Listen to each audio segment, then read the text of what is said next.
Hello दोस्तों, स्वागत है आप सभी का आपके अपने यूट्यूब चैनल पर। इस वीडियो में आपको साइंस के कुछ क्वेश्चंस प्रोवाइड किए जा रहे हैं और ये जो क्वेश्चंस है वो हमारे ही बैच का जो टेस्ट का है ये बेसिकली। तो आइए, आपके लिए भी ये इम्पॉर्टेंट आपके एग्ज़ाम के पर्पज़ से। तो देखते हैं हम लोग सभी का सॉल्यूशंस। और ये जो पैटर्न है, इस पैटर्न पे क्वेश्चंस आपको पूछा जा सकता है, एक्सपेक्टेड है, इसीलिए हम आपको ये प्रोवाइड कर रहे हैं। ठीक है, तो क्वेश्चन पहला देखिए, फिजिक्स का हमने लिया है आपके लिए। What type of waves are sound waves. मतलब पूछागा, सीधा पूछेगा कि साउंड वेव कैसा वेव है, लॉन्गिट्यूडनल है या ट्रांसवर्स वेव है।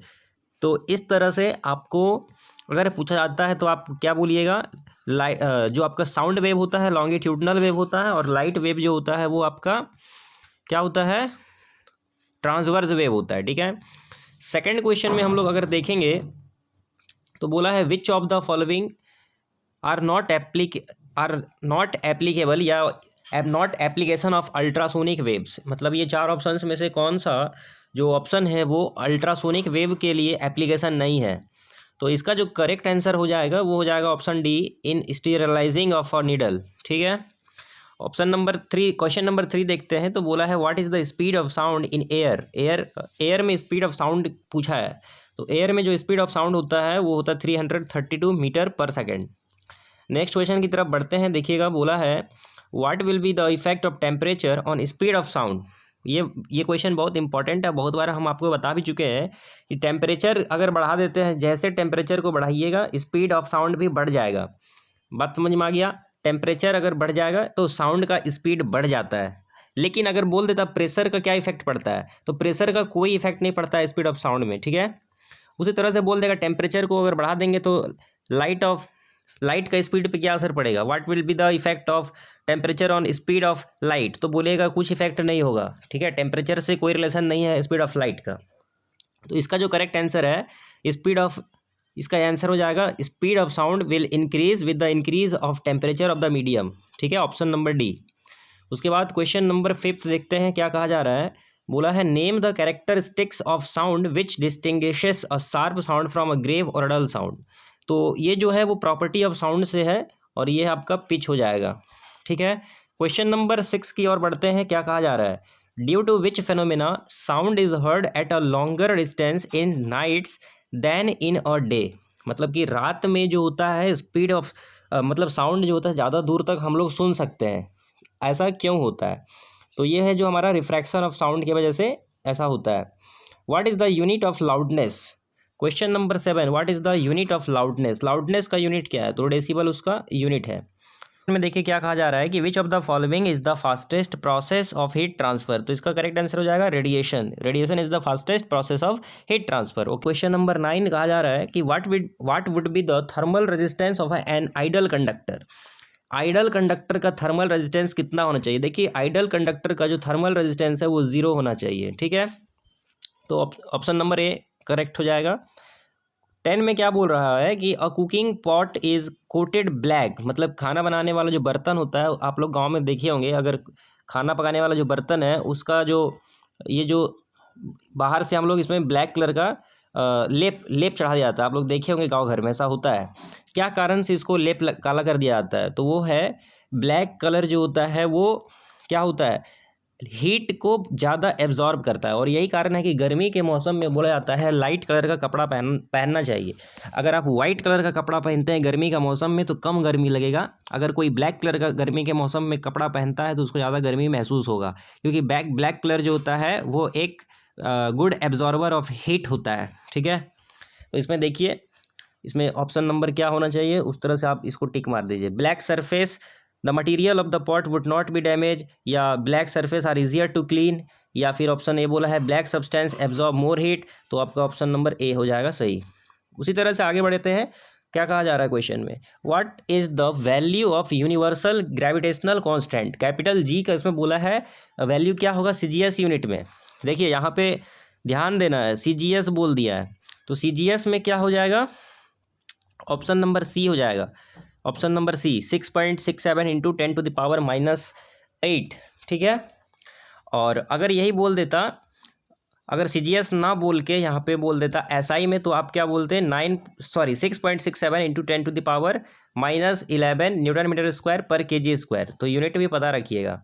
क्वेश्चन नंबर 12 देखिए क्या है, what is the unit of gravitational constant. यहाँ पे यूनिट पूछ लिया तो उसका यूनिट जो होता है वो होता है न्यूटन मीटर स्क्वायर पर केजी स्क्वायर। ठीक है, ऑप्शन में ये मिसिंग है, इसको आप करेक्ट करिए। उसके बाद बढ़ते हैं 13 नंबर क्वेश्चन, देखिए क्या कहा जा रहा है, what is the value of gravitational acceleration on earth. मतलब अर्थ पे स्मॉल जी का क्या वैल्यू होता है। तो इसका हम लोग सब जानते हैं कि 9.8 हम लोग ऐसा मान लेते हैं, 9.8 मीटर पर सेकेंड स्क्वायर। ठीक है, उसके बाद देखिएगा यहाँ पे क्वेश्चन नंबर 14 हमसे कह रहा है कि the value of gravitational acceleration is, मतलब ग्रेविटेशनल एक्सेलरेशन का वैल्यू क्या घटेगा किस केस में। देखिए कभी भी याद रखिएगा कि जी का जो वैल्यू होता है वो मैक्सिमम होता है पोल पे, है ना, maximum at poles and minimum at equator होता है। तो जैसे जैसे आप हाइट पे जाइएगा तो आपका एक्सेलरेशन भी, मतलब जी का जो वैल्यू है वो भी बढ़ता जाएगा। ठीक है, increases as height increases from the earth. ठीक है, तो ये वाला आपका करेक्ट हो जाएगा। उसके बाद देखिएगा क्वेश्चन नंबर 15 हमसे क्या कह रहा है, क्वेश्चन नंबर 15 कह रहा है where the value of gravitational acceleration is less due to the motion of earth, है ना। मतलब ग्रेविटेशनल एक्सेलरेशन का वैल्यू कहाँ पर कम होता है, तो कम कहाँ पे, इक्वेटर पे कम होता है, maximum at pole and minimum at equator. ठीक, क्वेश्चन नंबर 16 पे देखते हैं क्या कहा जा रहा है, बोला है in which region of earth the weight of a body is slightly greater. मतलब किसी भी पर्सन का वेट सबसे ज़्यादा कहाँ पे होगा, तो एट पोलर रीजन इसका आंसर हो जाएगा। 17 नंबर देखिए, कहता है if the speed of rotation of earth increases then what would be the value of weight of the body. मतलब अगर पृथ्वी का जो घूमने का गति है वो तेज हो जाए तो किसी बॉडी का वेट पे क्या असर पड़ेगा, तो वेट भी बॉडी का बढ़ जाएगा। ठीक है, ग्रेविटेशनल वाला वीडियो देख लीजिएगा, हम बनाए हुए ऑलरेडी, आप उसको समझ सकते हैं देख के। उसके बाद 18 नंबर में देखिए what is escape velocity of earth. Escape velocity क्या होता है, तो वो velocity of a body that allow it to go outside the earth. और इसका वैल्यू भी पूछा जा सकता है, तो वैल्यू भी आप देखिए नेक्स्ट क्वेश्चन में वही पूछा है हमसे, तो 11.2 किलोमीटर पर सेकेंड होना चाहिए। अगर इस गति से किसी भी वस्तु को आप आकाश की ओर फेंक दें तो वो वापस पृथ्वी पे नहीं आएगा, उसी को कहते हैं पलायन वेग, एस्केप वेलोसिटी। उसके बाद देखिए क्वेश्चन नंबर 20 कह रहा है कि does the gravitational force same for two object inside and outside the water. क्या ग्रेविटेशनल फोर्स किसी, अगर वो कोई वस्तु पानी के अंदर है और बाहर है तो सेम रहेगा, तो हाँ बिल्कुल सही है, आंसर यस हो जाएगा। उसके बाद 21 नंबर में क्या कहता है कि what is the weight of a body of mass 1 kg।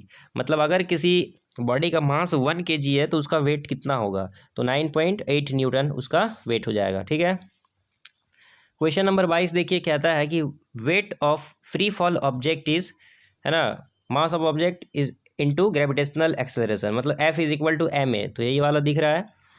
उसके बाद देखिएगा क्वेश्चन नंबर 23 कर रहा है कि what is the name of attractive force which act between any two bodies in our universe.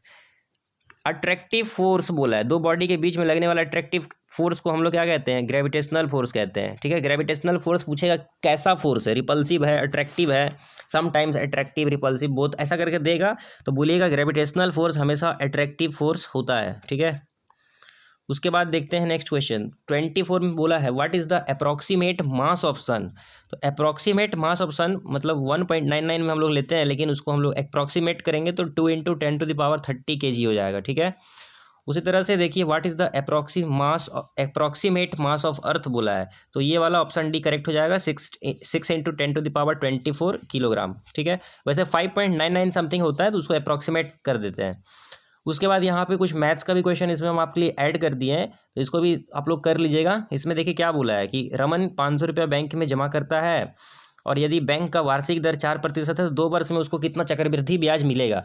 कुछ नहीं करना है, मेरे को इतना सा बताइए, अगर यहाँ पे रेट दिया 4%, 2 साल के लिए निकालना रहता और प्रिंसिपल दे दिया है, सिंपल इंटरेस्ट आप लोग कैसे निकालते, PRT/100 करके।